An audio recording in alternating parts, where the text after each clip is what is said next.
Om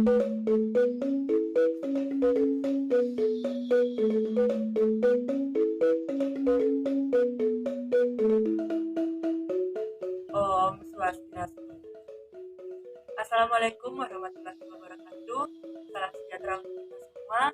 Shalom, namo budaya, salam kebajikan. Halo semua, perkenalkan nama saya Karissa Syafari. Saya lahir di Amlapura pada tanggal 25 Maret 2001. Saya tinggal di Kabupaten Karangasem, Kabupaten paling timur Pulau Bali. Saya memiliki hobi memasak, mendengarkan dongeng, dan membaca cerita. Saya merupakan tipikal orang yang mudah beradaptasi dengan lingkungan, dan saya sangat menyukai hal-hal baru serta tantangan. Saat ini saya sedang berkuliah di Universitas Pendidikan Ganesha, dan saya sangat bangga dapat mengikuti program pertukaran mahasiswa merdeka dan ditempatkan di Universitas PGRI Wiranegara. Saya sangat cinta Indonesia, dan saya sangat mencintai keragaman budaya yang ada di Indonesia, dan saya memiliki cita-cita untuk bisa menjelajahi tanah Papua. Karangasem merupakan salah satu kabupaten yang terletak di ujung timur Pulau Bali. Kabupaten Karangasem memiliki banyak potensi, baik dari pariwisata, tradisi, dan budayanya. Pulau Bali yang kerap dikenal dengan Pulau Seribu Pura, salah satu pura terbesar yang ada di Provinsi Bali yaitu Pura Besakih. Pura Besakih terletak di Desa Besakih, Kecamatan Rendang, Kabupaten Karangasem. Pura Besakih merupakan tempat persembahyangan bagi umat Hindu di Bali. Dalam Pura Besakih ini tidak hanya terdapat satu buah pura, tetapi banyak terdapat pura lainnya. Karena begitu banyak terdapat pura dalam satu wilayah, menjadikan Pura Besakih menjadi salah satu pura terbesar di Indonesia. Selain menjadi tempat persembahyangan bagi umat Hindu, Pura Besakih juga sering dijadikan sebagai objek wisata. Hal itu dikarenakan daya tarik yang dimiliki oleh Pura Besakih, baik dari arsitektur bangunannya serta dari pemandangan yang disuguhkan.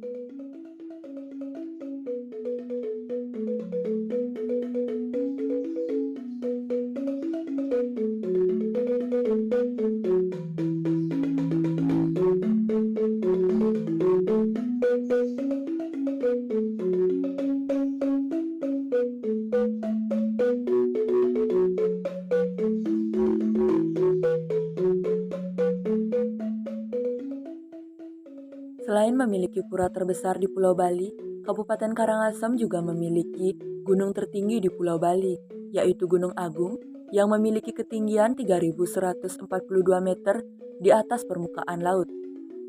Gunung Agung terletak di Kecamatan Rendang, dan Pura Besakih yang merupakan pura terbesar di Pulau Bali terletak di lereng Gunung Agung. Potensi pariwisata yang dimiliki oleh Kabupaten Karangasem tentunya beragam, mulai dari wisata alam ataupun wisata bersejarah. Salah satu objek wisata bersejarah yang ada di Kabupaten Karangasem yaitu Taman Air Tirtegangga dan Taman Sukesada Ujung. Taman Air Tirtegangga terletak di Desa Ababi, Kecamatan Abang, Kabupaten Karangasem. Taman Tirtegangga telah ada sejak tahun 1946 dan sengaja difungsikan sebagai istana air oleh Raja Karangasem. Tirtegangga dapat dimaknai sebagai mata air suci dari Sungai Gangga. Taman Air Tirtegangga di Karangasem ini tersusun dari 3 unsur, yaitu kebun, kolam air, dan patung. Ketiga perpaduan tersebut memiliki keunikan tersendiri yang menjadi daya tarik untuk para wisatawan. Air di Tirtegangga ini berasal dari mata air Jase yang memiliki karakteristik jernih dan sangat bersih. Terdapat 2 jenis kolam di Tirtegangga, yaitu kolam ikan dan kolam renang bagi para wisatawan. Keasrian alam, keunikan tempat wisata, dan pemandangan khas kaki Gunung Agung dapat menjadi latar foto ketika berkunjung ke Taman Air Tirtegangga.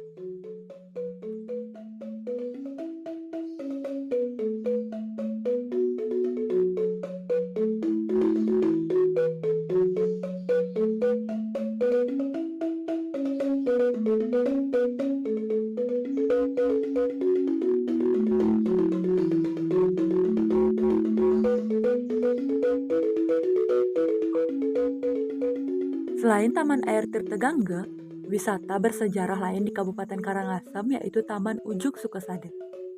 Taman Ujung Sukesade merupakan destinasi wisata Bali yang bersejarah dan kental dengan balutan budaya. Taman Ujung Sukesade ini terletak di Desa Tubuh, Kecamatan Karangasem.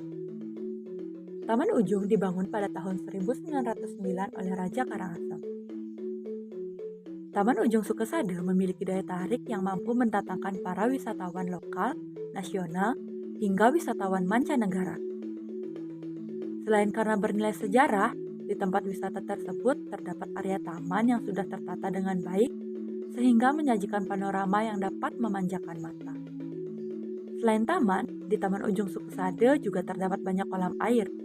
Di tengah-tengah kolam terdapat sebuah bangunan yang bernama Balai Giri atau Balai Kambang. Taman Ujung Sukesade atau Taman Ujung Karangasem merupakan spot terbaik untuk menikmati 3 keindahan alam Bali sekaligus. Tepatnya di sebuah gerbang yang bernama Balai Kapal, spot tersebut berada di sebuah ketinggian sehingga tersaji 3 pemandangan alam sekaligus, di antaranya Taman Ujung Sukesade, pantai yang indah, dan pegunungan.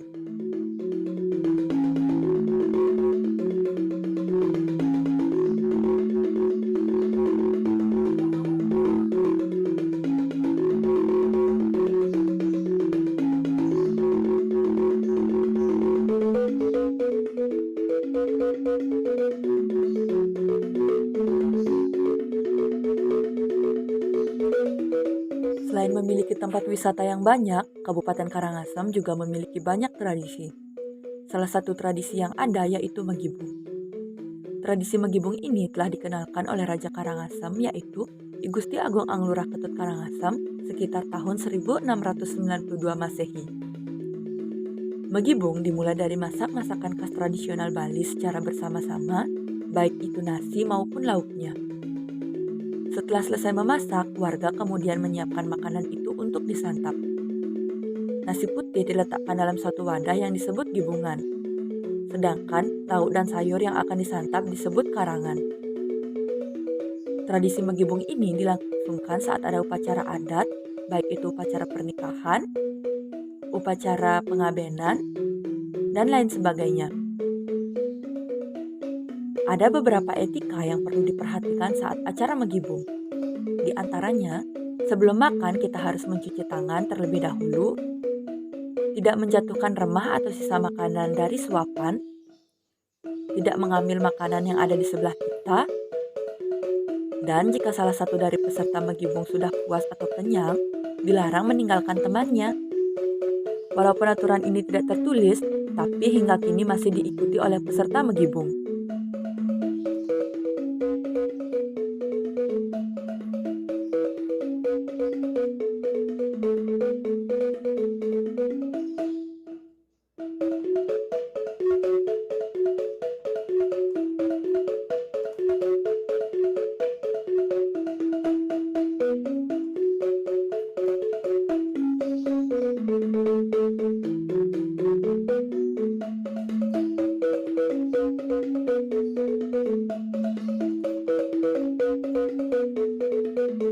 Selain memiliki tradisi Megibung, Kabupaten Karangasem juga memiliki tradisi lain yaitu Perang Pandan.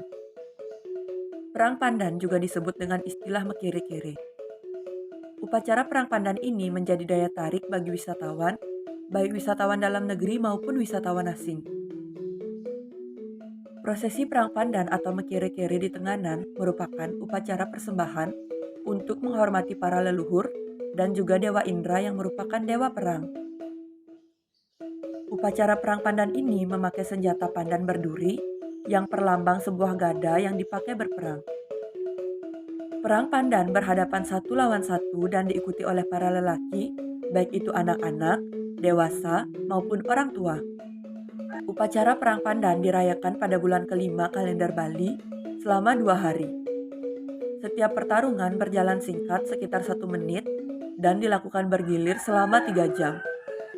Walaupun akhirnya mereka sampai mengeluarkan darah karena tertancap duri pandan, setelah perang usai mereka akan bersama-sama membantu satu dan lainnya mencabuti duri pandan tersebut dan memberi obat berupa daun sirih dan kunyit, dan sama sekali tidak meninggalkan kesan permusuhan.